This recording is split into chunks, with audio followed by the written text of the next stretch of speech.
ஹாய்ங்க. மறுபடியும் கேரளாவுக்கு வந்தாச்சுங்க.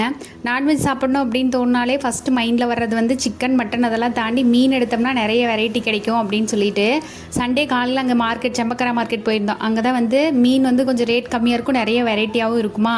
போகும்போதே மைண்டில் வந்து கனவா தான் வேணும்னு சொல்லிட்டு ஃபிக்ஸ் பண்ணிட்டு போனோம். ஆனால் அங்கே கனவா இல்லை. மார்க்கெட் ஃபுல்லாக தேடிட்டு கடைசியில் இந்த இறால் தான் கிடச்சிது. க்ளீன் பண்ணி எல்லாம் கையில் வாங்கும்போது ஒரு 1/4 கிலோ இருந்துச்சு. வரும்போதே எனக்கு பசி, இவரை டார்ச்சர் பண்ணிகிட்டே வந்ததில் வர வழியிலேயே வந்து சாப்பிட்டு நைட்டே வந்து இட்லி கரைக்கிறதுக்கு மாவு ஊற வச்சுருந்தேன்னா அவர் அந்த மேலே இருக்கிற இந்த நரம்பு வந்து அவங்க எடுக்காமல் தான் தருவாங்க. அதை க்ளீன் பண்ணிகிட்டு இருந்தார். அதுக்குள்ளே நான் மாவு அரைச்சி முடிச்சிட்டேன். இந்த கிரேவி ரொம்ப சிம்பிளாக தான் இருக்குங்க, ஆனால் செம்ம டேஸ்ட்டாக இருக்கும்.